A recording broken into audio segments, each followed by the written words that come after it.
Good morning, everybody. And 1 second. Good morning, Carlo. Welcome, Jeff, and welcome, Jane. Good morning, everybody. This is the Cabinet for Friday, the 15th of December. I'm your chairman, Mark Stevenson. 15th of December, 2 days away from my birthday.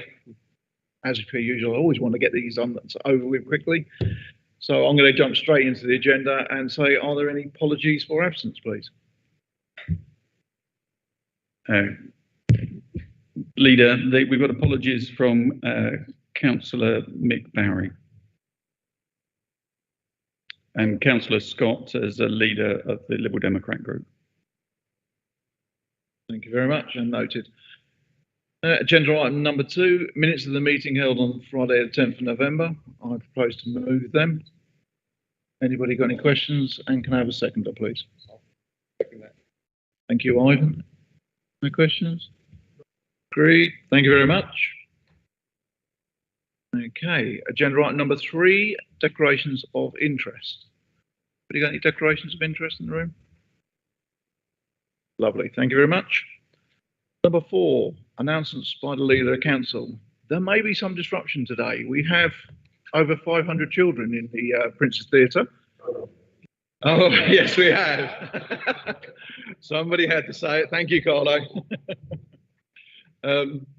So yes, it's great to see so many people. We've had literally thousands of children coming from all the schools in the district to come to see the Panto, and that's well sponsored by various arts groups.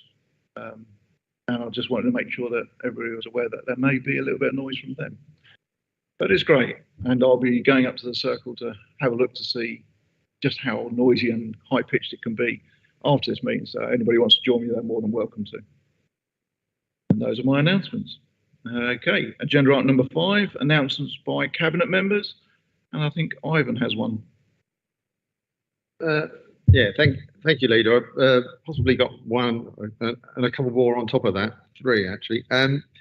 Just wanted to say, just mention to members that the great news is that we've now succeeded in achieving the High Street Accelerator Fund for Dovercourt Town Centre.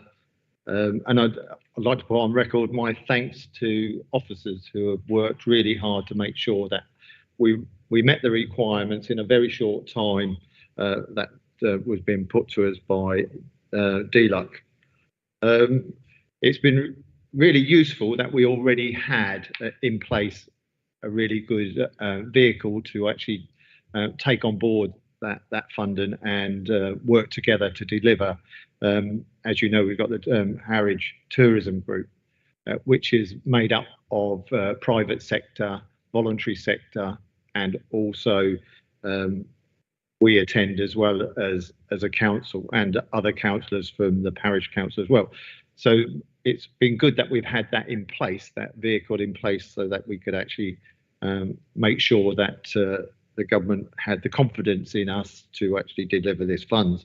So we're really looking forward to start working on that early in January with all the groups and the chairmanship of Paul Milson, who chairs from the Milson Group, and the hotels, the Pier Hotel, who chairs the tourism group. So it's something to really look forward to, and I'm sure we can make a lot of differences with that money, with the support of some of those local businesses in spending that money as well. There's £50,000 that needs to be spent by March, I think it is, and then the rest of it is available during the next financial year. So we're looking at projects that everyone can agree to, and which will benefit the town. And on top of that, and I understand the leader and an officer, Mike Karen, went to Manchester for the launch. So I don't know if the leader wants to mention something about that at the end of my my presentation. The other things I'd like to mention is that we had a really successful, and I know it's coming up later, but the Sunspot. I attended the Christmas fair, if you like, Christmas market, and it was just fantastic to not only see the community come together and to actually show what a excellent investment that facility is going to be for the future, but also to see the businesses that were all open, displaying their own products, and people being able to use those businesses. For example, we had the popular bespoke cake company, Rainy Bakes, and they actually now, originally starting off from the marketplace, which has been set up at the Sunspot, they've actually now got their own unit because they've been so successful, and they sold out on that night. But not only that, we had the Father Christmas Grotto, and I've got to say, with all the volunteers who put that together, I think it was the Jaywick Community Forum, it looked fantastic. You had the Father Christmas Grotto, you had a sleigh, and there was, I'm told there was over 200 children who took advantage of that. And that was down to all the gifts and prizes which had been presented and made available by such groups such as Clacton-on-Sea Lions Club, Cultures Zoo, Hat Projects, who were involved in Sunspot, Jaywick Sands Community Forum, and the Rotary Club for Clacton-on-Sea, and Tesco's. So all of the gifts were free, and that was really good that those groups have come on and supported that. And as I mentioned, that the cake company have already now gone into a unit. I can also tell you that the cafe has been so successful. He's now extending he's now extending his hours down there, and he's also taken one of the units on as a staff room. So it's another unit been taken up. So it's going from strength to strength, and I'm really pleased. And it was really good to attend that event to see the market in full swing, and also all the businesses that I popped in and spoke to a lot of the business people as well. And finally, Leader, we've got another bit of good news from another investment, which was the Starland site, which is now Orwell Place. We've already seen the Christmas lighting up, and the opening of that Orwell Place took place on the 4th of December when we had the town centre lighting up. But tonight, if anyone's interested, we've got our annual carol service, open air carol service in that open space with our 20-foot Christmas tree, which was supplied by Harwich Town Council. I should declare an interest. But there'll be tender and brass band there. There'll be a choir of Harwich and Dovercourt High School and various stalls, and supported by, I understand, the Sea Scouts and also the police cadets. So I'm looking forward to attending that, but I'm sure it'll be a really good night there in our town centre. That's my lead-in. Thank you, Leader. Thank you, Ivan. A shameless plug for Harwich, but it sounds like it's going to be a great event. Coming back to, you mentioned the High Street Accelerator bid. Yeah, I went up to Manchester of all places, and we wondered why it was being held at Manchester. And I think this is a testament to our officers, because we are the only pilot in the whole of the south of the country. Everything else is well above the middle of the country. And so I think it's a testament to our officers how brilliant that will be, and I'll look forward to the outcomes of that. I think, Mike, you also wanted to have something to say, didn't you? Yeah, thank you, Leah. Yeah, a couple of announcements really related to my portfolio. First of all, related to the waste contract. Further to the statement that I made at full council, they will continue to collect the residual black bin waste on a fortnightly basis and improve recycling. We've now engaged with Elgar Consultants to the next phase, working with our waste team to develop a full business case to provide a tender and specification for the new waste and street cleaning contract for 2026. And secondly, regarding the climate action plan, we've now also appointed APSI, energy consultants who are very known to the council, to actually evaluate and produce the carbon and energy data usage for 23 as a part of our climate action plan for 24-27. Thank you, Leader. If I may, just for the recording, initially the name which came up was Councillor Scott. it did get changed to Councillor Bush, but for those watching it on screen, just to clarify, that was Councillor Bush throughout. That wasn't a double act with Councillor Scott. Thank you, Councillor Bush. Okay, and I think that ends the agenda item announced by Cabinet members. Number 6 is matters referred to the Cabinet by the Council. No matters referred, excellent. Number 7, matters referred to the Cabinet by a committee. So this is the Resource and Service Overview and Scrutiny Committee, who did the post-delivery scrutiny of the Sunspot commercial workspace. And I believe this is you, Councillor Henderson. Thanks again, Leader. And I'm really pleased to be able to present this report and the response actually to the committee. And I'd like to thank the chairman of the committee and the committee members themselves for such a constructive and positive meeting we had, highlighting some of the issues that have been had to be faced in the past, and also raising issues that possibly we could learn lessons for the future.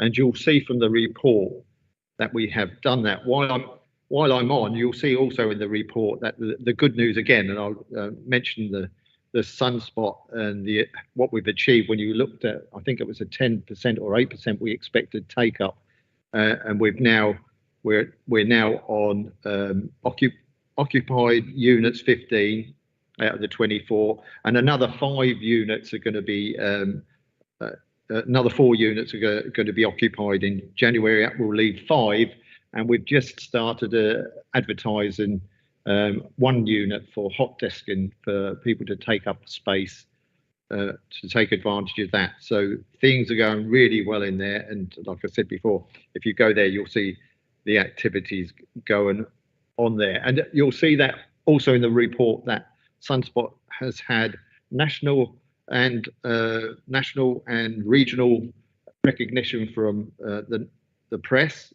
including it's been used as a good practice as far afield as Stockton.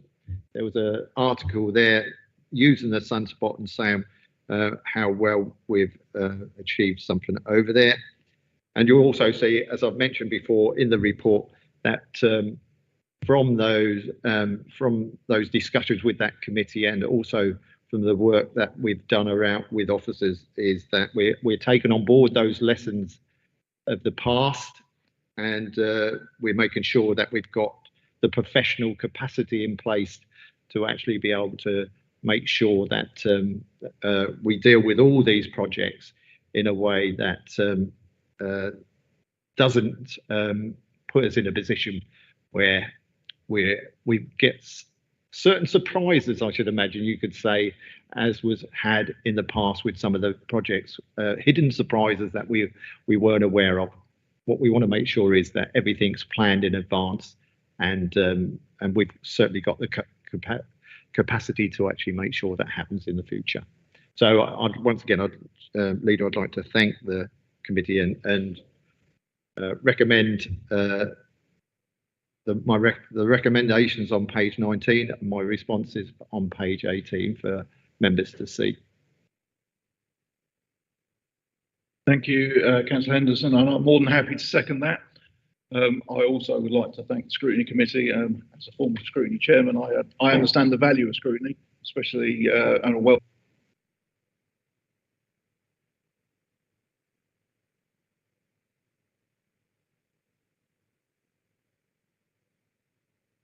And we discussed what we thought would need to be scrutinised, and it was a very good meeting with both the Scrutiny Chairman.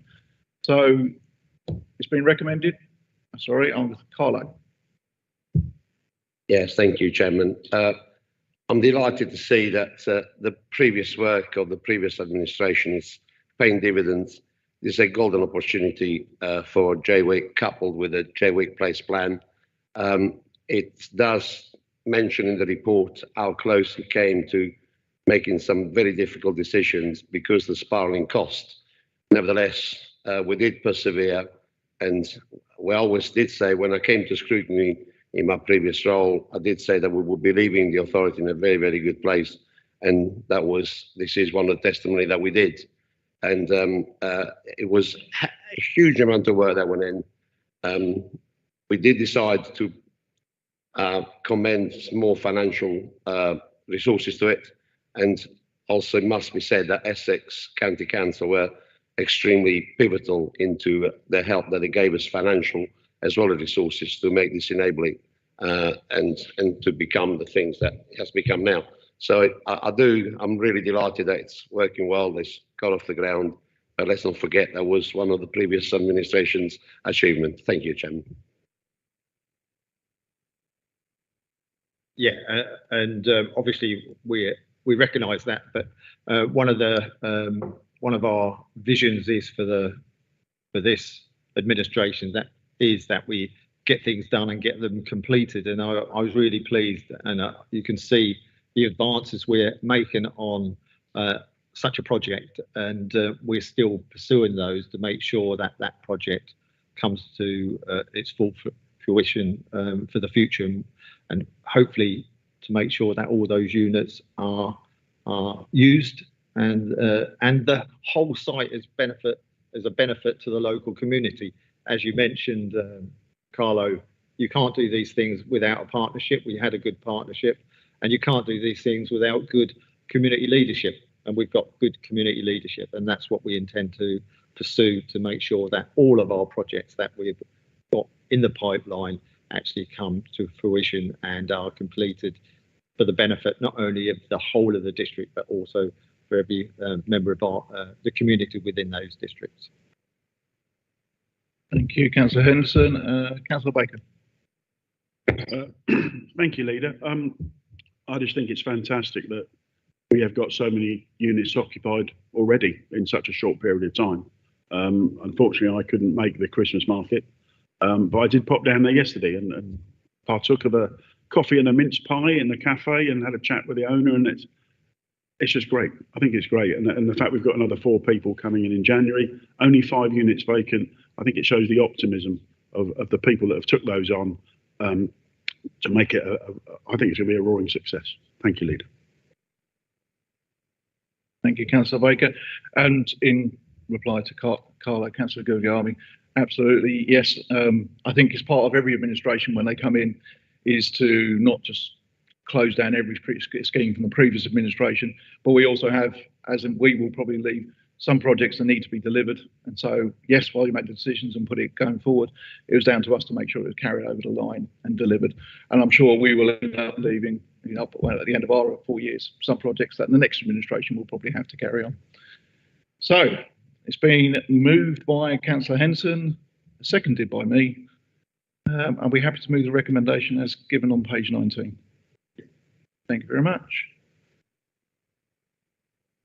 So agenda item number 8 asks the leader of the council's items delivering against the council's corporate plan. And these are the initial proposals for the highlight for priorities. Excuse me.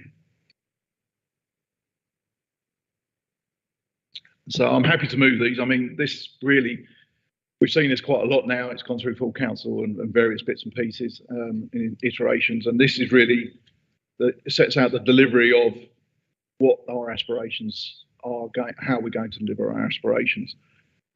And I think really, I didn't really want to say much more on that. I was just quite happy to go to the cabinet and see if I could get a seconder. I'm happy to second that, Leader. Thank you, Gina. And then I'll just invite comments on it, really. Sir Cox. Thanks, Leader. Whereas this report sort of gives us initial proposals about the highlight priorities just over the next year, I think it's also important to recognise the exciting projects which will be delivered across the lifetime of this corporate plan. It's not just about 24, 25, it's about the whole plan right to the end. And I think we need to recognise, the implementation of our new waste recycling street cleaning arrangements, which will be delivered over the lifetime of this administration, developing a district-wide coastal strategy and a new open space strategy, which is very important for us. I think we also need to think about how we will maximise the opportunities that Freeport East, the Garden community, the Levelling Up Fund and the Shared Prosperity Fund and those future funding opportunities will bring us. yes, it's very interesting to highlight what we're going to be doing over the next year, but this is a 4-year plan, and I think we have to be cognizant of those exciting opportunities that will come along across this administration's term, and make sure that we do the best to maximise those opportunities that will be there for us over the period of the whole of the 4 years. Thank you, Councillor Cox. Ian, Mr. Davidson, sorry. Thank you. I just wanted to clarify something actually around it, because you sort of alluded to it there, Councillor Cox, and it's you're absolutely right. It's the paragraph before it lists on page 26 going into 27, the paragraph before 27. So on paragraph 27, 24, 25, you've got a number of things which are the things which are sort of going to be the council sort of administrative, and the roles are about strategies, about the reviews. But some of the commitment to our capacity, so I'm saying this kind of probably more my title as head of paid service in terms of that, because of the capacity challenges, is that there is some really great, as we kind of touched on earlier, multi-million-pound investment schemes coming into Clacton, being delivered, being followed through from the previous administration, the ones coming through from the LUF, and the conversations we will be having in January with the Levelling Up partnerships from DLUC, and I was only having a meeting with them yesterday to discuss that.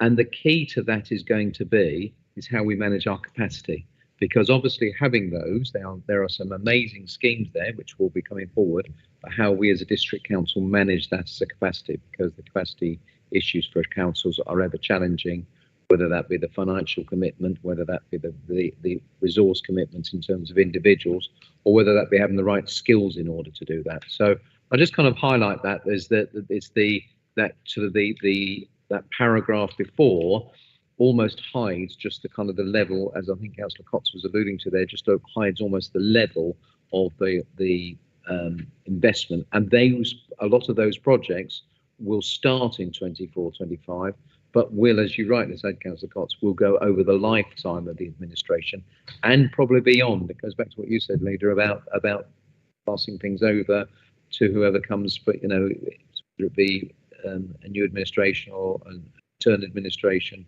going past 2027. So I think that just sort of flagging up that long-term capacity commitment and that long-term commitment to that paragraph is to not underplay it. That paragraph, to me, if I dare say it, is almost the most important kind of in terms of the messaging around that. Thank you. Much. And just to echo that, I mean, it's a very aspirational agenda for the next 4 years. And I think one of the things that's not well shown in that is our partnership working, which is about the influence and the various things that we do with our partners across both the health, county and further afield. And even that has a capacity issue. And there's always, with an aspirational agenda like this, you're always going to be up against the resources of both capacity and finance. And so, I'm looking forward to us delivering this. I think it's going to be very important to make sure we get all of these things resourced properly and have the capacity to deliver them. And I think it's going to be an exciting 4 years for us. I think, Councillor Guglielmo, you want to come in? Yes, thank you, Chairman. As my previous comment, the details, there was in the details, and it's now we're beginning to merge where you're going to focus your efforts and your resources and things. Just a couple of comments is that there's nothing mentioned on your priorities highlighted about council housing building. It talks quite a lot of improving the estate, but not to increment the housing stock. That's one point which I'd like to get your feelings on that. There's no huge amount of work went into identifying sites to be disposed and to finance council housing building. Again, that's kind of seems to have disappeared. On the reporting mechanism, I note that you propose to report back to ONS every 6 months, but that the officers will report to portfolio holders on a monthly basis. Just wonder if is that 6 months about right? Should it be 3-monthly reporting back to RNS. That's something that keep a better eye on it. You know, of course, you've got to give yourself time to get undergoing. And lastly, on Freeport East, we had a very good meeting with chaired by Councillor Henderson to understand. You know, I think it was the first new working party meeting that we had, and there was quite a few concerns emerging about whether it's going to come off or not. It is, you know, it would be quite good to get some understanding. I think it was one of the recommendations from that meeting was to ask Cabinet to go to Freeport East and be more specific about them actually driving Bathside Bay as opposed to carrying on with the easy picks of the Gateway 14 and also the Felixstowe one, which are already up and running. Understandably, Bathside Bay is going to be quite difficult to develop, but I think that would be quite good to include that because it is going to be a pivotal project for the council to develop. So I'd like to get your comments on that, or concerns, whichever one would like to pick them up. Thank you. Thank you very much. You've got a few there for me, Carlo, as usual, so you don't disappoint. Okay, so let's go with reporting to the ONS. So this is a consultation document, so it will go to the ONSs. So if they think they need to see it every 3 months, I would suggest that they say it rather than us dictate to them. You know, as an ONS, I was always conscious of the workload that was put on us. I wouldn't want to dictate as a cabinet, you should do this and you should do that. So I think we'll leave that to the ONS. So if you want to speak to Paul and Graham, then that's fine. Site disposal, can I go to you, Peter Cox? Yeah, thanks, Leader. We're currently in the process of reviewing the long list of sites. We have identified a number of sites which we wish to protect because we were elected on a basis of protecting green open spaces. There are a number of those sites which we will protect, and I'll be bringing a report to the Cabinet early in the new year, which will identify those green spaces which we will take off of that list and also begin to decide what we're going to do with the other green spaces on that list in terms of disposal. So that report is on its way. I can thank the officers doing a hell of a lot of work on that list over the last few months, and we will be bringing a report to Cabinet early in the new year, which will make some specific decisions about those pieces of land. Thank you, Chair. Thank you, Councillor Cox. And for the Freeport East, I'll go to Councillor Henderson. Yeah, thank you, Leader. And so, yeah, we had a really good meeting. I thought a really sort of semi-informal meeting where people were quite relaxed and sharing different views on Freeport. I was just really pleased to see the recent announcement on the £10 million innovation cluster centre, which we're looking at for Harwich, which shows to me. I've probably been one of those in the past, and I've sat where you are, saying we should not raise people's expectations unless we've got really good firm commitments to making sure that we deliver on those jobs and aspirations that people want. Got to say, I think we are moving in the right direction on this. There are obviously negotiations that need to be had behind the scenes. There are lobbying issues around the future of clean green energy and the sites that energy is developed. We know that this government has to meet its 2050 commitments on climate change, and they're going to need the infrastructure to be able to do that. And ports are a big part of that infrastructure to be able to deliver on green, clean energy, with whether it be offshore wind energy or onshore wind energy, whether it be seabed wind farms or at floating wind farms. There's got to be the capacity and availability to be able to do that. And I think what Bathside Bay does is it offers that capacity, it offers that infrastructure, and I don't think there's many other places around the country which has got the kind of space and opportunity that that provides. So it's just actually convincing, whether it be this government or the future government. As we know, the future government is looking at 28 billion a year on green energy, and they're talking about a Great Britain energy, UK British energy, Chairman, if I may, we are reflecting on the other councils. We're talking about different. So whatever the colour of future governments, whether it's this government again or a future government, they've got to deliver on that. That's what I'm saying. That 2050 commitment. And I think that Bathside Bay and what we've got here within the Freeport East gives actually answers some of those concerns and those needs. And I think we just need to make sure that we promote that as much as we can with whatever government is in, with whatever colour, because without that commitment, without that infrastructure, they're not going to be able to deliver on their 2050, and they know that. It's just not that capability. But I think we are heading in the right direction. It's just convincing those who we need convincing to make sure that we are the place that needs to have that investment made to actually be able to deliver on their future policies.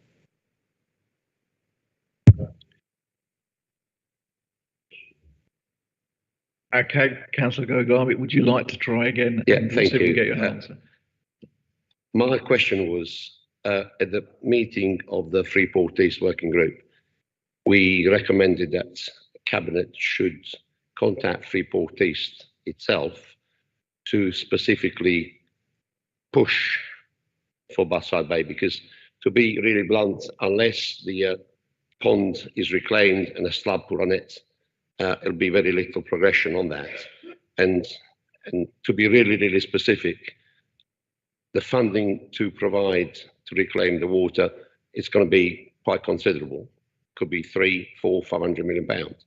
So what we agreed was that Cabinet would contact Freeport East, and my question is, have you had time to do so? Thank you.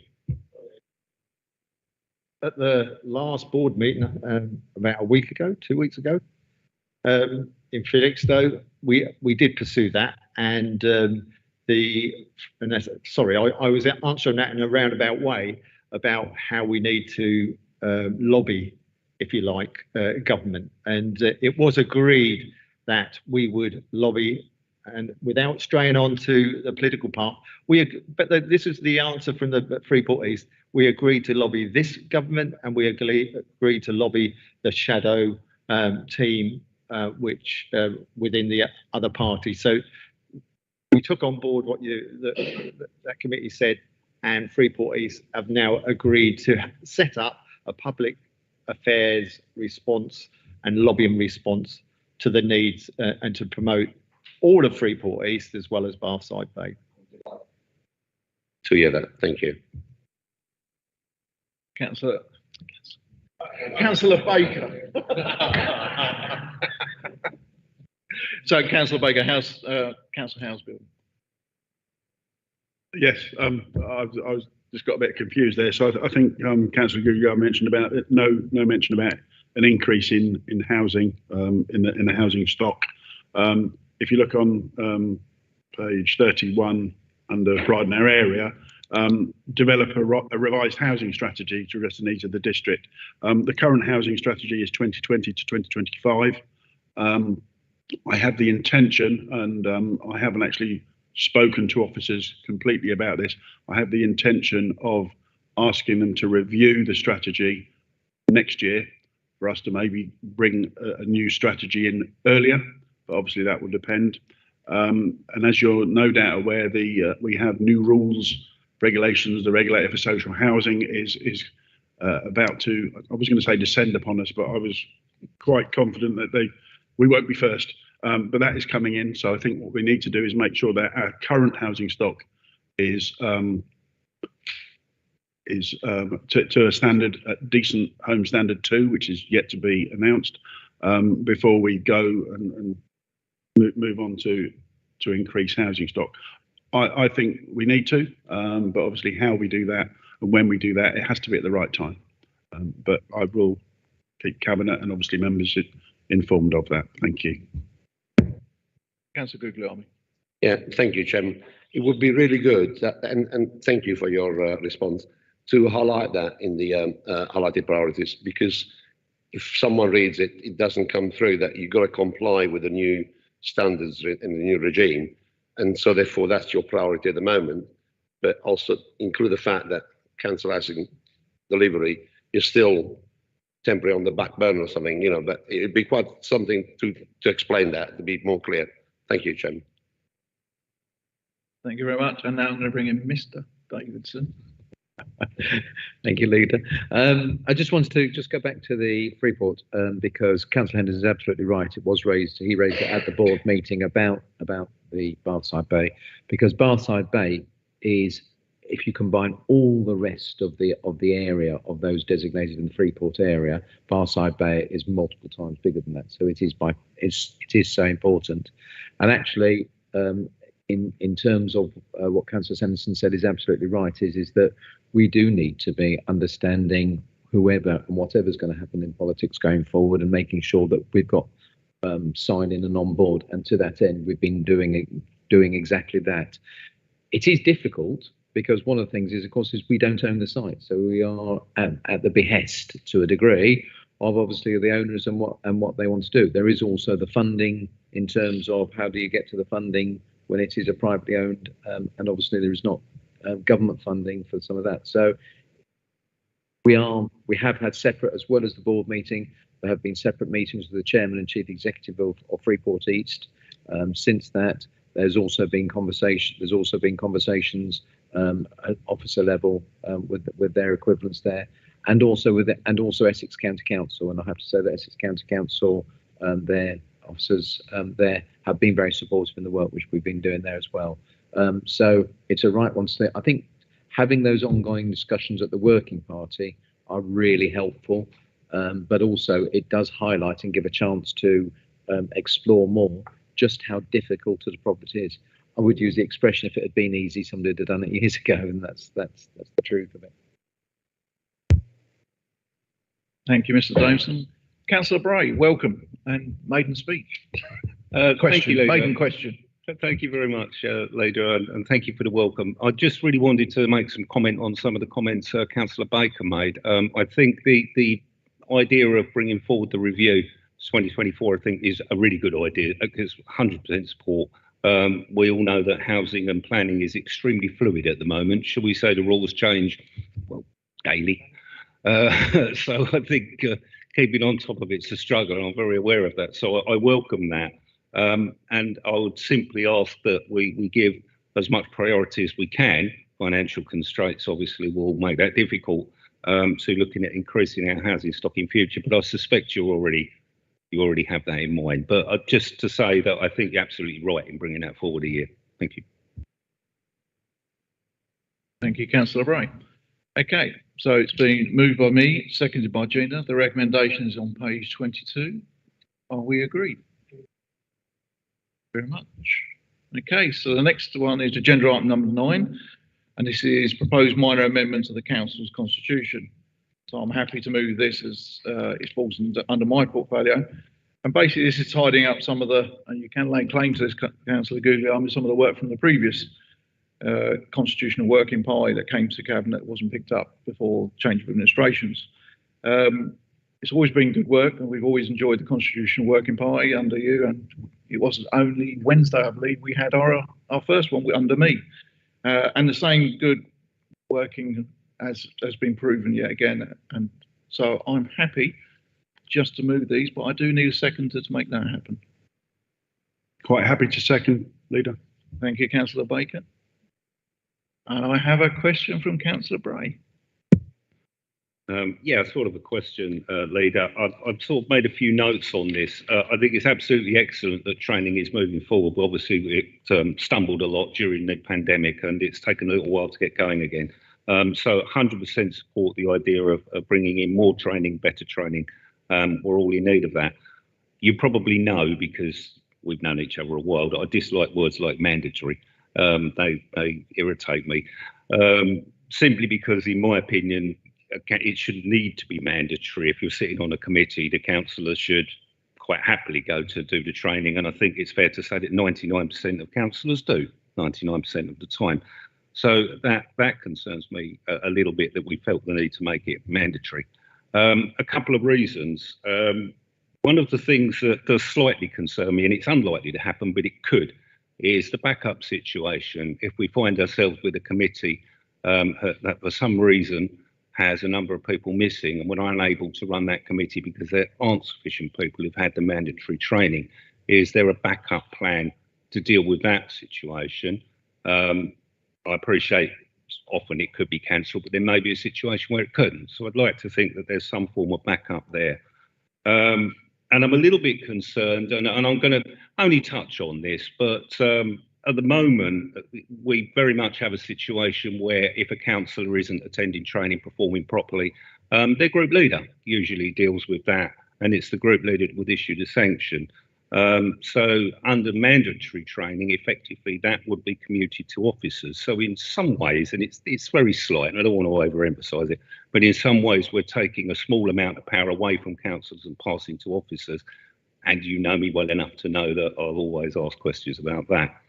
And lastly, well, actually, not quite lastly, the next thing is I noticed that we are bringing in mandatory training for members of committees. And many of those committees don't actually make decisions, they make recommendations. But I do note the obvious omission for the one committee, if we'll call it that, that actually makes huge decisions. And I'm not seeing a requirement for mandatory training there. And I speak as a former cabinet member. So is there any consideration that that would be necessary? And how would you deal with that? And very lastly, I promise this is the last one. Recently, there was a situation where mandatory training took place, and myself and another councillor were informed we could join that training online. When we attempted to, we couldn't. Accordingly, we did not undertake the training.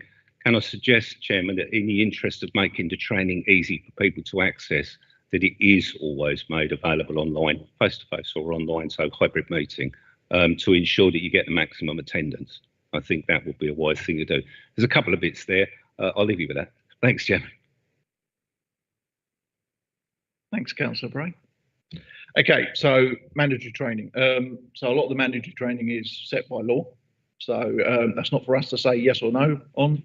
And we need to have people who are mandatory trained. The fact that it's the Constitution Working Party, we're talking about the Constitution and such events that you mentioned earlier where people might have, the Constitution does pick up nearly all of that, if not all of it. I can't say 100%, you might be able to find the one item that's not covered in the Constitution, but hey, feel free to put it forward to my Constitution Working Party if you feel it's an issue. As to availability of councillors and group leaders, I am one of them. We don't have any discretion, not discretion. I don't feel less power by having my staff being mandatory. We were only talking about this at the previous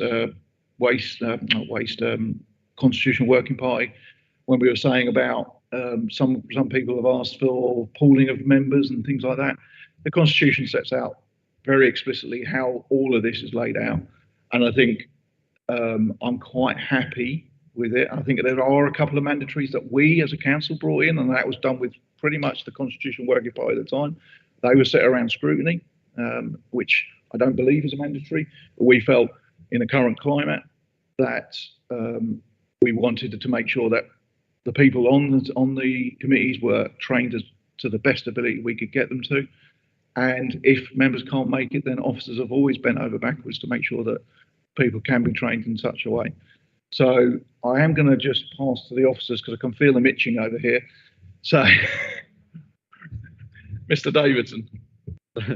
Sorry, that I must stop itching like that. Just a couple of other things is where we've had individuals which we've required training because there wasn't sufficient. We've done one-to-one trainings on the day in order for the person to sit. So you're concerned about would a committee not sit for that? We've found provisions. Sometimes the problem is there somebody who actually wants to sit on it, not whether they've been trained or not. So and therefore is the meeting quorate. Any meeting has to be quorate. anyway and then train. So that's kind of like an issue. Just to pick up around the some of the recommendations on scrutiny, we had the review which all members supported from the Centre for Governance and Scrutiny, CFGS, and that's where the recommendation from that came from. So that was something which was picked up, and also and I think the other thing is we've got to be very mindful of the recent authorities which have failed. Now, the recent authorities have failed. There are reports, and actually, I was only discussing this earlier. There's a report which went to the County Council, which was actually very well presented around some of those failures. The failures are not just around because there has been an individual incident.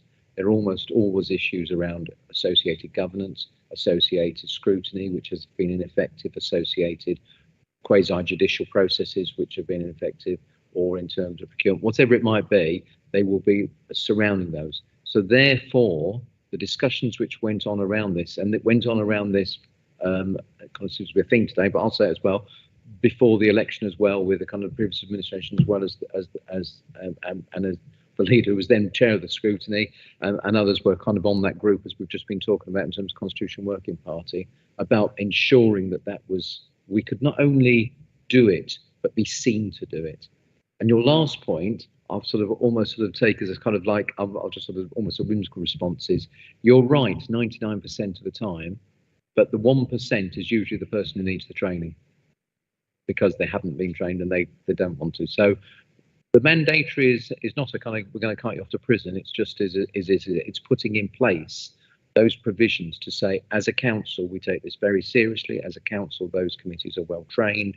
They are able to look at that, and whether their recommendations to cabinet or council, even on occasions, because you're right, O&S are referrals, or whether they are quasi-judicial decisions, we are making sure those provisions. So I do understand it. It is not about being directive at members. It's about working with members to ensure that they're well placed, and also very convincing for that this council is in a position where we're not going to get an opposition in some of the other authorities which we've seen and some of their decision making.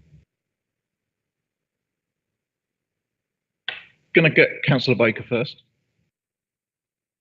Thank you, Leader. I'm going to disagree with Councillor Bray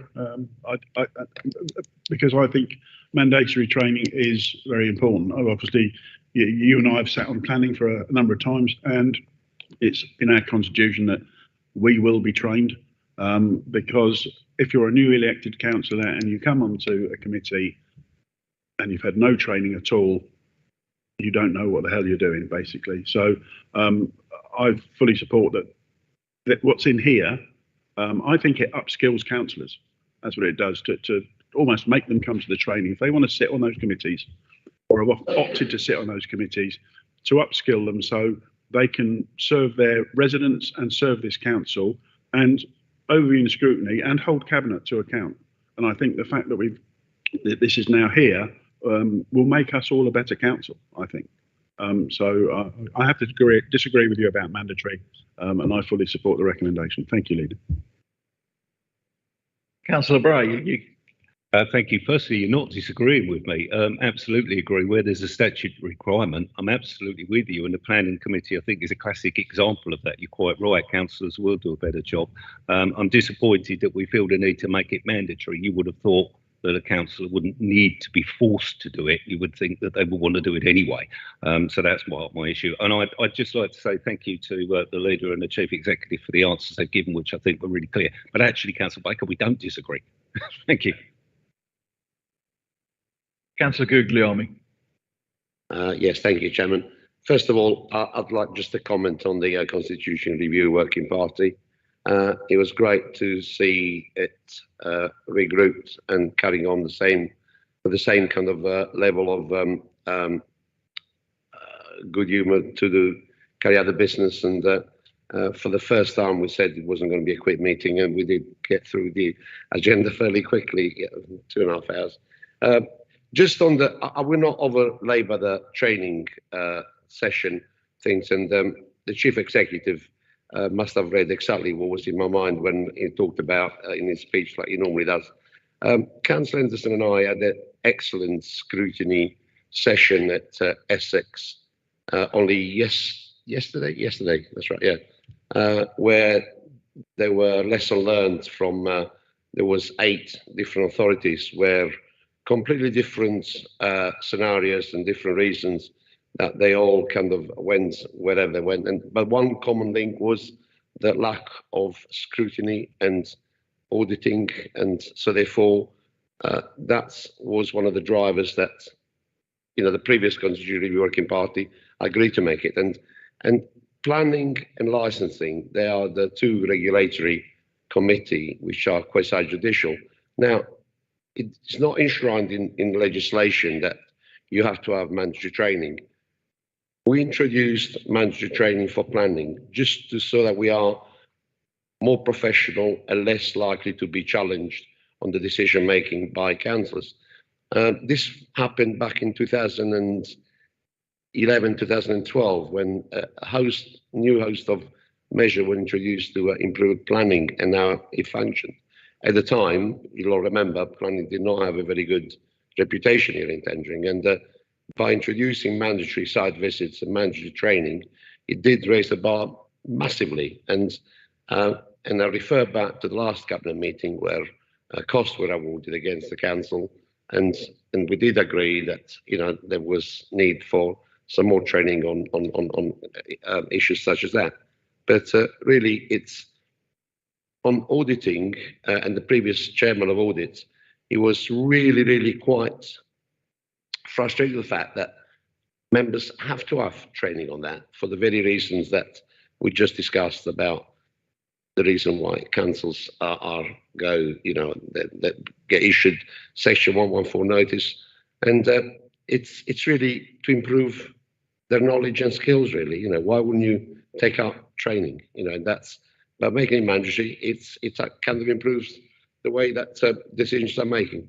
So thank you, Chairman. Thank you, Councillor Guglielmi. Councillor Chapman. Thank you. I'm going to agree with Councillor Baker all the way through, and I'm really pleased that human resources has been put into this mandatory training. It's very law-based employment, changes all the time. As quick as you learn it, they're changing it. And I have to stress, not here, but on another committee that I chair, which is Staff and Human Resources, the comments I got back was, well, I'll sit on there, you don't meet very often, and I can just agree it. You know, so I really am pleased that that's been added in. It's too easy to argue, if you like, on a law based. So I'm more than happy. Thank you, Councillor Chapman, and it should be noted that you're the chair of the Human Resources, so you're very happy to have members trained. Councillor Bray, you wanted to come in? Yeah, just very quickly, thank you, Leader. The last thing I mentioned actually was the option for hybrid meetings or for hybrid training, which I think could be useful and would likely increase attendance. We proved that over time since the beginning of the pandemic. So I wonder if that would be considered as a possibility to make it easier for councillors to attend training anyway, thus making the problem far less. Mr. Davidson. My apologies, I didn't pick that one up. I do apologise, Councillor Bray. I was got too much into the section 114, as Councillor Guglielmi was still then noted. It's a good point, and I think a number of our training is online, or the options online. What I would say is that generally, I think yes, the option of having online generally be good. The only thing I would say is not having it as a blanket, because there are occasions when we have trainers coming here, they may have different boards working or in groups on tables and things like that. So there are times when it is useful to have that training in person, and to have some quite discursive type training as well. So I think that mixture is what we'd say. But where it's a straightforward there, I don't see any problem in having the opportunity of having it online.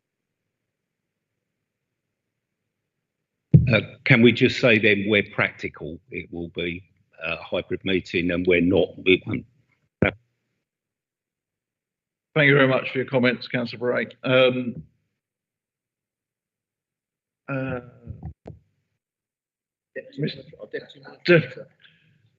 Mr. Simmons. Yeah, I was just going to add to the discussion. Obviously, the reference in the Constitution to mandatory training doesn't mean somebody talking at you type of training. It can be e-learning. It can be working through a workbook. And so I wouldn't want to rule those out from the consideration of what style of training is actually provided. So we'd look at what training is needed and then the best mechanism.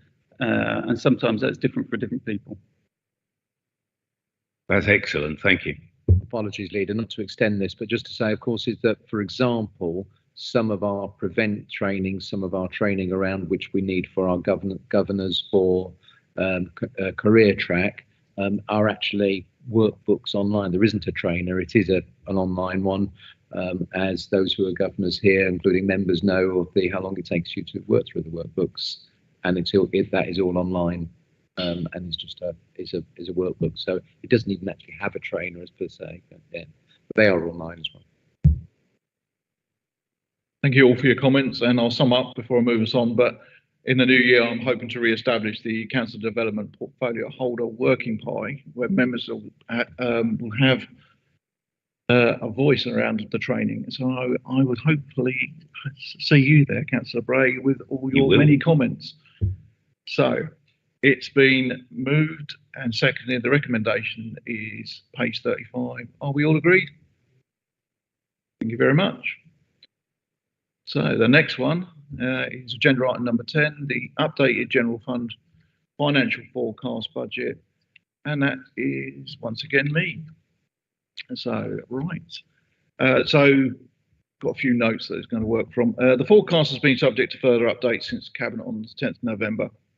Apart from some minor changes to council tax income that reflects the final council tax base position, the other changes relate to inflation, savings and cost pressures. As I mentioned in November, the recent pay award has increased over employee costs by 300,000, more than originally forecast, and the total cost for 24-25 is £1.2 million. This has partly been offset by favourably inflationary adjustments elsewhere in the budget that reflect most of the up-to-date assumptions.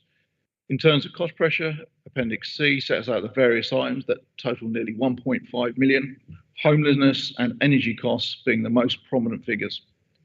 I'm still working with the portfolio holders, as there's no doubt the additional items that we can't avoid in 24-25 that we need to include in our final budget proposal to full council in February. We have identified savings of over 1.2 million, with the biggest items relating to income from our treasury activities. Unfortunately, this is expected to reduce over the forecasted period once base rates start to fall. It is worth mentioning that issues around VAT on legislative activities, these were expected to provide us with additional income of over 250,000 per year, but HMRC have thrown doubt on whether these are viable through their subsequent guidance. We'll keep pursuing it, but I think it's prudent not to count on it at the moment. Taking all the changes into account, the deficit has grown by 252,000 since our November meeting, and it should be noted that the difference is pretty much what the VAT is.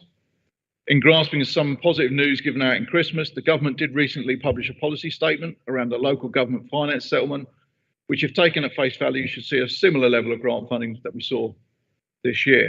The devil is always in the detail, and we will have to see how that translates into pounds and pennies. I understand the settlement should be announced early next week. The key activity for the council next year is to continue to explore opportunities for efficiencies along with further savings. We'll share this as soon as we can in the spirit of openness and transparency that forms a key foundation of our corporate vision and plan. Everyone's voice is vitally important as we take the necessary steps to ensure the council stays on a financial sustainable footing long into the future. So that's a little preamble that I wrote, and I now need a seconder, please.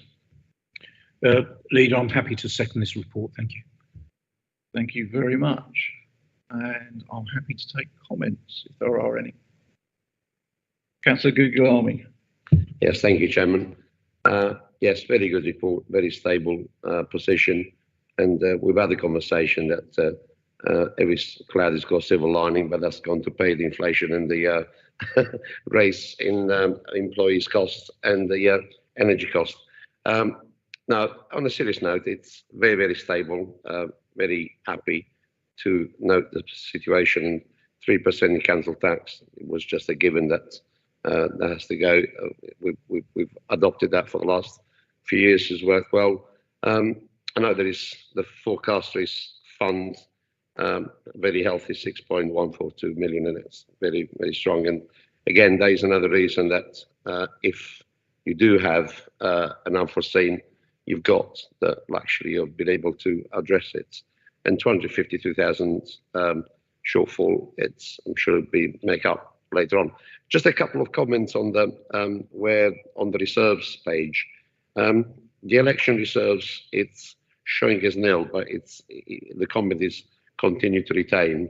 It doesn't really make a lot of sense there. It's nil, but you cannot retain nil, can you? But, it's just a matter of wording. And just really like to understand your views on, we've had a couple of reserve spot there, 1.78 for an NDR and 1 million for benefit resilience. They were set aside when the business revaluations took place several years ago, and when the benefits, again, when it changed to universal credit. I do understand why you're keeping them there, but I'd just like to understand, would you be wise to do something with that as opposed to just have them sitting there? Thank you very much. Just the one question then. To be honest, Carlo, we are looking at reserves as part of the final settlement for January, which will come to Cabinet in January, along with, as you mentioned, the financial forecast, which you mentioned in previous cabinets about are we going to extend it. So I would just say perhaps to hold that thought, wait for January, see what comes of it, and then I'll have that answer for you then. You may. It's really linked with the previous discussion where councils have been forced into be commercial, and the in a couple of years there's going to be a cost pressure of 125,000 because of commercial investment. Now it's when we talked about this yesterday, when authority were forced to become commercial. I remember the process we went through before we purchased this property in Clacton. It was the most rigorous amount of scrutiny they received they could never think. And if other authority had adopted the same principles, they wouldn't be in the mess that they found themselves into. And I remember Councillor Buke, God rest his soul, he was absolutely relentless at, highlighting just what a risky thing we're embarking ourselves on. And we did one investment on property, only one, And again, yesterday we had examples where, investment in properties, not just one. I mean, there was one council that invested in guest houses, It beggars beyond belief, and how you like to scrutinise it. But you see, that is, to us, is going to be a revenue loss. Okay, we got the freehold value of the place and there's option that we can do with it. But just goes to show how easy it is to fall in that trap of being yourself from a good place to a bad place. So that's just the point I wanted to make. Thank you. Mr. Davidson. Sorry, as you can imagine, as the returning officer of the election reserves, it's a point dear to my heart. So the answer to your question just on the election reserve is a very straightforward one. We work it for a 4-year cycle. So that has now been used because of this year we had the election. In the third column, it does say supported by a proposed cost pressure from 24-25. So what we will do is we'll keep it, we build it up. 22-87, we'll spend it all again because obviously that'll be a cost pressure for having elections in 27-7 because we're not going to do away with those. And then from 2028 we'll be nil again and build it up. So you're right, it is nil. And do we retain it? Yes, because we will put a cost pressure in for it. Yeah.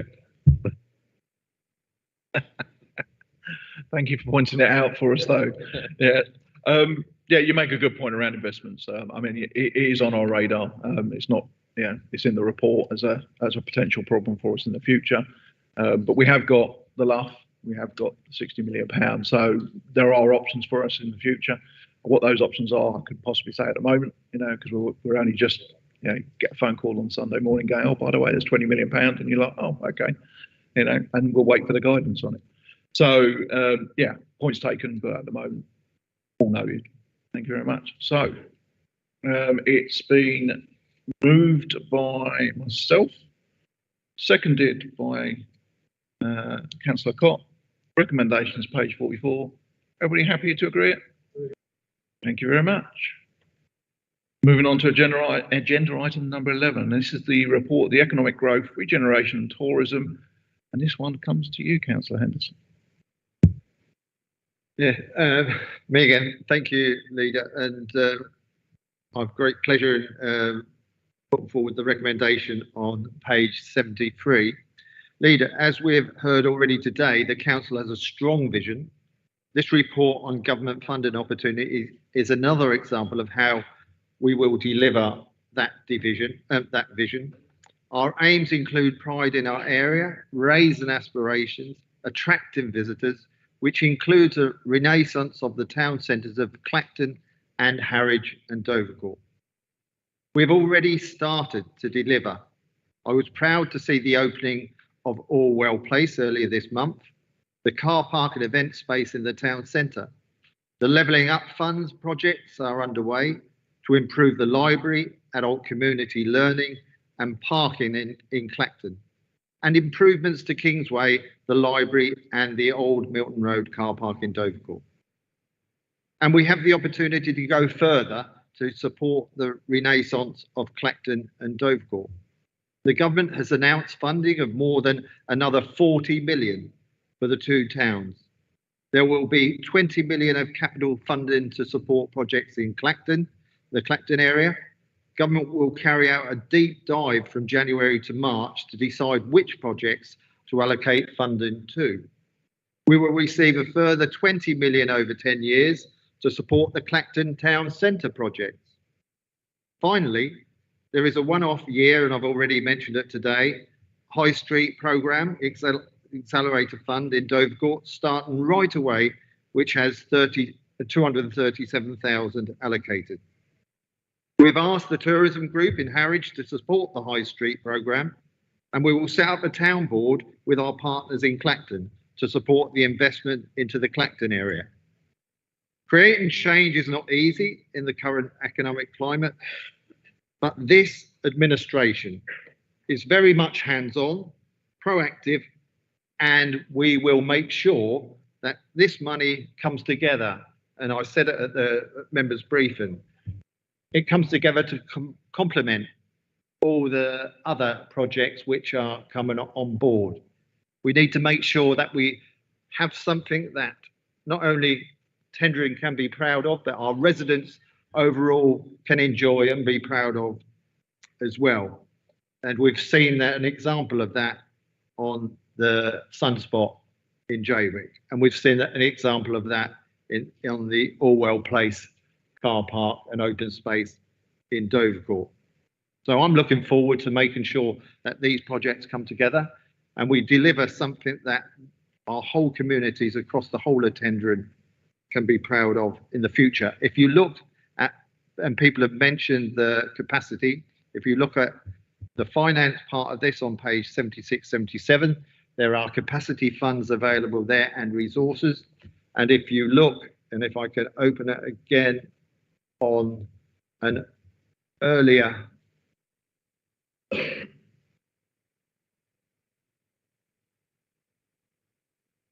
hold on,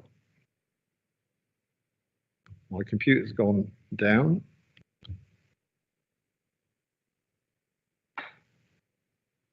You will look that there was a report introduced in October 2023 where we drew down funding of 1.8 million from the 2.95 million Levelling Up Fund budget for the procurement and professional service to progress the respective project plans through to the submission of plan and permission applications.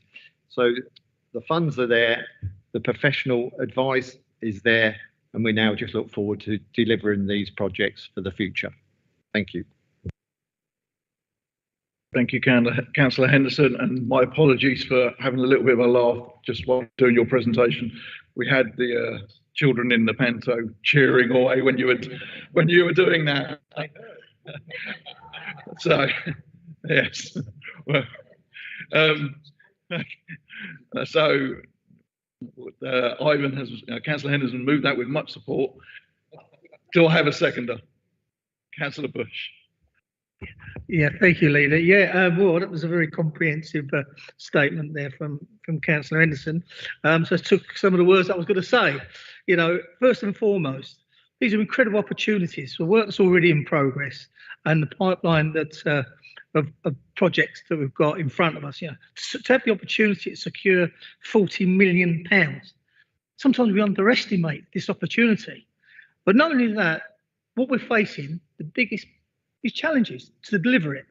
And actually, you're never going to have challenges without opportunity. And I think we've got that here. We've got a focused team that are looking forward to developing on that vision and plan. And when you look at a lot of what's already been said reflects in that corporate plan and vision. And this is a great excitement for these next 4 years going forward to deliver on all these priorities. I'll totally commend and second this recommendation. Thank you, Councillor Bush. Is there anybody else who wants to comment on this? Councillor Guglielmi. Chairman, yeah, it's very, very good news for Harwich, Jaywick and Clacton. Not terribly good for the rurals and other areas, which it would be wrong on me not to highlight that.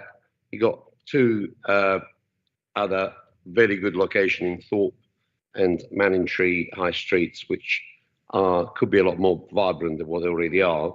And it's a mistake that's easily made to understand that those areas, just because the perception is that they're wealthy and affluent, they could do with help. I mean, that'll be a long time coming. The focus has always been in previous years on the deprived areas, and now really we're seeing the benefits of all the efforts that's been put into that. I'd just really like to put a marker there. You know, let's not forget the interlands and the rurals, because they're very easily to be completely left behind. I mean, the work of this council for the next few years will have to be concentrated on those areas where funding has been had, but it's just really like to highlight the fact that, you know, as new funds come in, there might be some opportunity to support other high streets other than those on the deprived areas. Just really wanted to make that comment. Thank you. Councillor Henderson.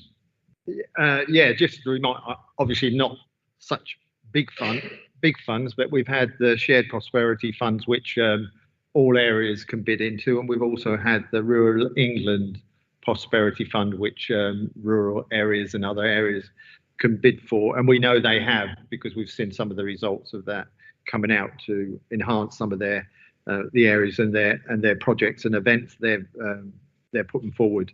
And we've also had discussions between cabinet members and officers about how we actually showcase the whole of Tendron for the future. When we're talking about events and tourism events each year, annual events or whatever, we need to make sure we pick up every area, what each area has got to offer, and bring that together so we can showcase it all in a visitor attraction. For example, we were talking about we have once a year we have a weekend where we showcase all our historic sites. Well, those historic sites are right across Tendron, but we talk about particular areas. Well, I think we need to draw up a program. So, and we're talking about in here about we want visitors not just to come for a day, we want them to come and stay overnight, possibly 1 or 2 days. If we start advertising and showcasing what the whole of Tendron is about, I think we can achieve that by people then visiting different parts of Tendron and taking advantage of different, whether it be festivals, whether it be historic sites, whether it be the every year events. We need to showcase that and make sure we promote those areas as much as possible. Thank you, Councillor Henderson. Councillor Bray. Thanks, Lydia. Yeah, really welcome the comments made by the Deputy Leader of the Council. I think they come across really well, that we are sort of doing everything for all of Tendring. And obviously there are funding, the funding is coming in for our more urban areas, shall we say. But I also fully support what my colleague Councillor Guglielmi has said, in that we need to make sure that we don't let the rurals get lost in the mix. And from the comments you've just made, it does sound like you're already on that. We need to remember that for our urban areas to work, very often the people employed there come from our rural areas, and so they are interreliant. But it does seem you've got a grip of that. So thank you for your comments, and I indicated before you'd finished, so I should have let you finish. Thank you, Chair. That's fine, Councillor Chapman. We're almost done, so happy Christmas, Merry Christmas. Councillor Henderson. Just to come back on that, Councillor Bray, one of the biggest issues that affecting the whole of the district is for everyone across any part of the district. Now, I remember years ago we had a rural challenge funds where we set up rural bus services, which they'd visit about, on the way to Clacton, about 9 different villages. And the problem we've got at the moment is connectivity. If we're creating these really good spaces and really good events that we want to share with the whole of the district, we need to improve that connectivity. And I was really pleased that one of the scrutiny committees recently has done some work on transport and connectivity for the future. And we took that to the Regional Economic Regeneration Board, which with Essex County Council. So I know people are working on that connectivity and that transport. We do need to improve that so we can offer these things that present themselves right across the district to everyone, whether it be rural or towns. Can I go to Councillor Bush next? Yeah, thank you, Leader. Yeah, just to go back onto the rural issue. I mean, we've got to remember there's a great deal of work that's been carried out in terms of the historic and conservation areas, which really identify and showcase a lot of our rural areas. They've got so much to offer.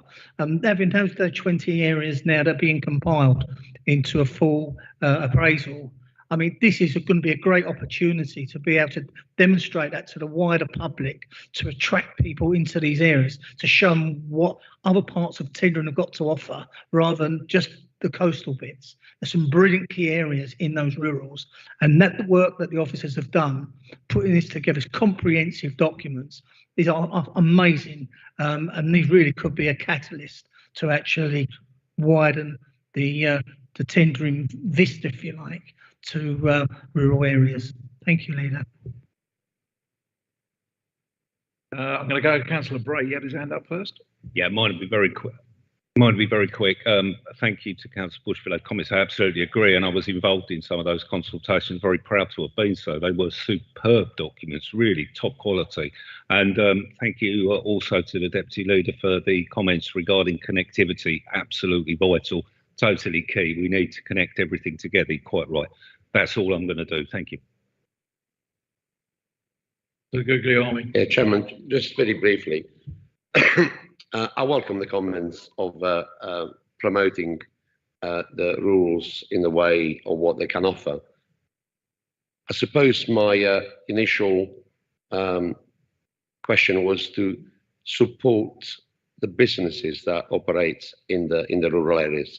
There are some really, really good businesses there, some very young entrepreneurs which could do a hell of a lot better if they were to get some of financial support. That's what I'm really trying to correlate with the financial success that's been achieved in the rurals. You know, we must keep it, you know, in our minds that that could be welcome in the rurals as well. And there are some young entrepreneurs, you know, Lee knows some couple that I introduced them to. So, you know, if there is an opportunity later in, you know, in coming months, that will be something to maybe do a stock check of what activities happen in the rurals, because there are some pretty good news stories out there, and they could do with some bit more helping hands. Thank you, Councillor Guglielmi. I was just going to go to Mr. Davison. Thank you, Leader. Actually, you've kind of partly sort of said what I was going to come and say is that when we were having the conversation with the DLUC officials a few days ago, one of the things we were talking about was how we link up what we do. So we don't do the Levelling Up Fund over here. We don't do then the partnerships over here. We don't do then, but actually how we do it more holistically. And funnily enough, what you were saying about the businesses, about our hidden businesses, we were giving exactly that as examples of that and how we tie it in. Now, not all of those, as you well know, are based either in Clacton or Harwich.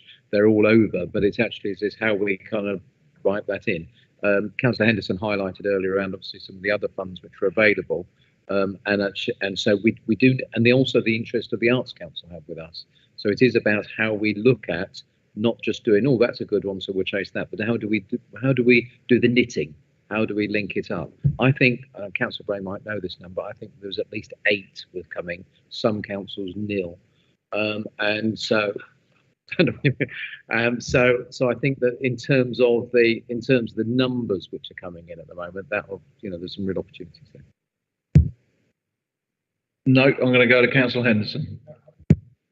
Wanted to reassure Councillor Guglielmi that we are visiting different businesses across the district. We're including that in our sort of 2 weekly free weekly briefs.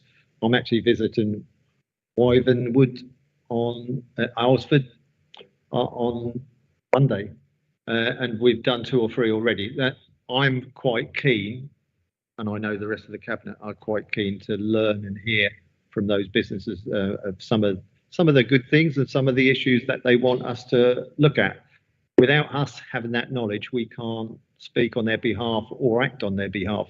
So I'm really keen on making sure I understand what's going on out there with all the businesses, whether they be in our towns, urban areas or rural areas. If you've got anyone you think we should visit, please pass on that information, and I'm happy to go and have a chat.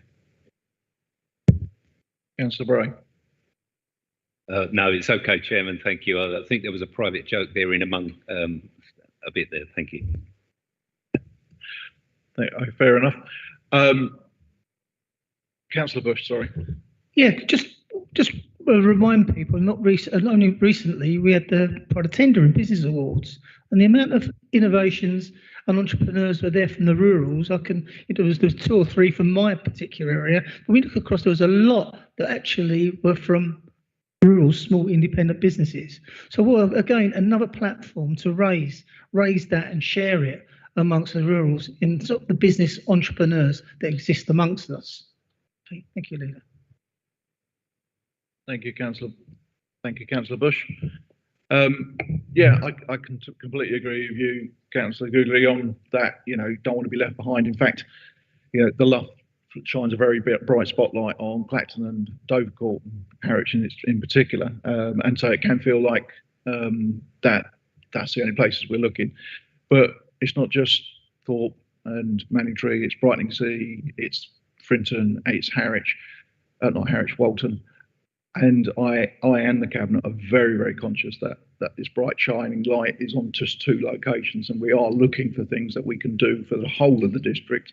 And one of the things that Ivan's already mentioned is the events, but that's not the only thing we're going to do. We're just looking for things. And if you've got things, as Councillor Henderson already said, that you think we might be good for your area, I mean, you represent those areas, bring them to the cabinet and we can have a conversation.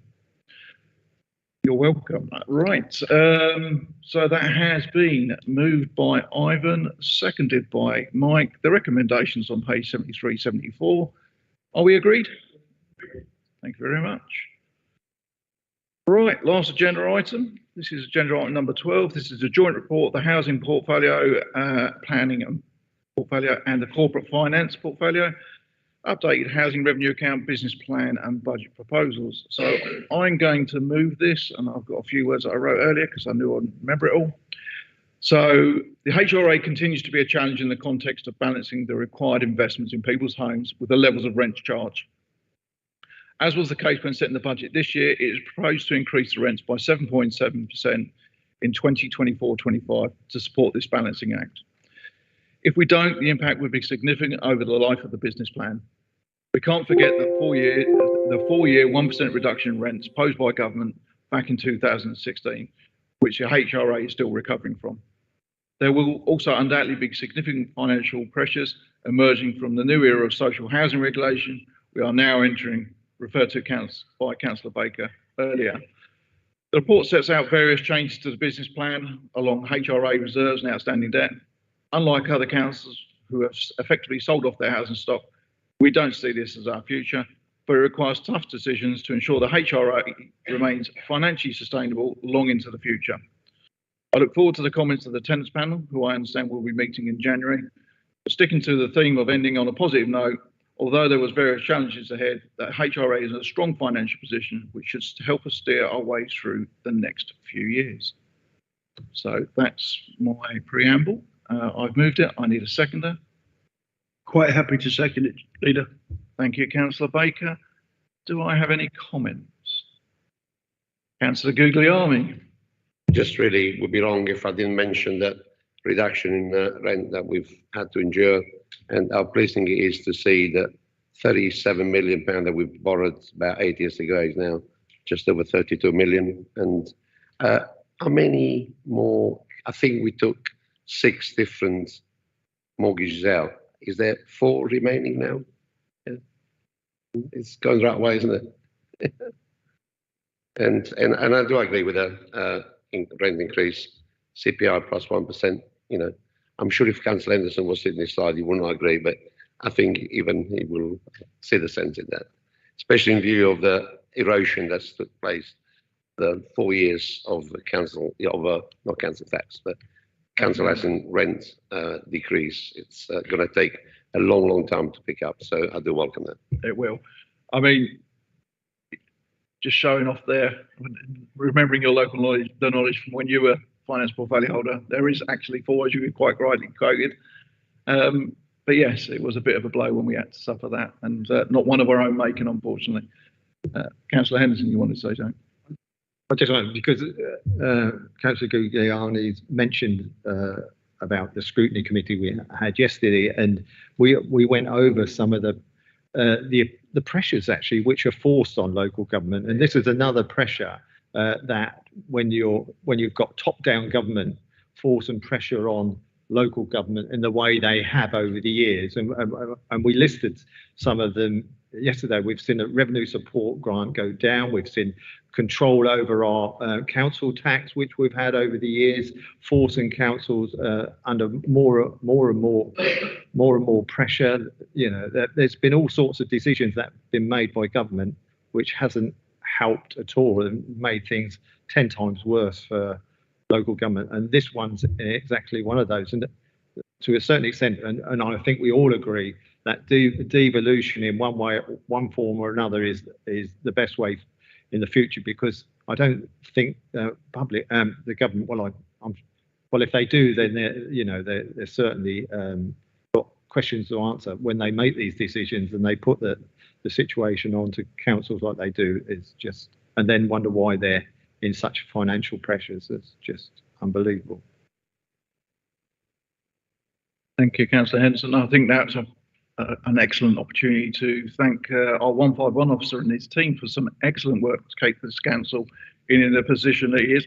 You might get a bit used to that, but it's Christmas, so I'm going to say it again. You know, and there he is smiling, a rare sight. So yes, I think it should be noted that without our 151 officer, we would probably be in a little bit of a worse situation than we are now. It's been moved by myself, seconded by Councillor Baker. Recommendations on page 88. Are we all happy with that? Thank you very much. Now to agenda item number 13, the management team items. There are none, which just leaves me to schedule the next meeting, the 26th of January 2024. So it will be the new year. I'll bring this meeting to a close and wish you all a Merry Christmas and a Happy New Year.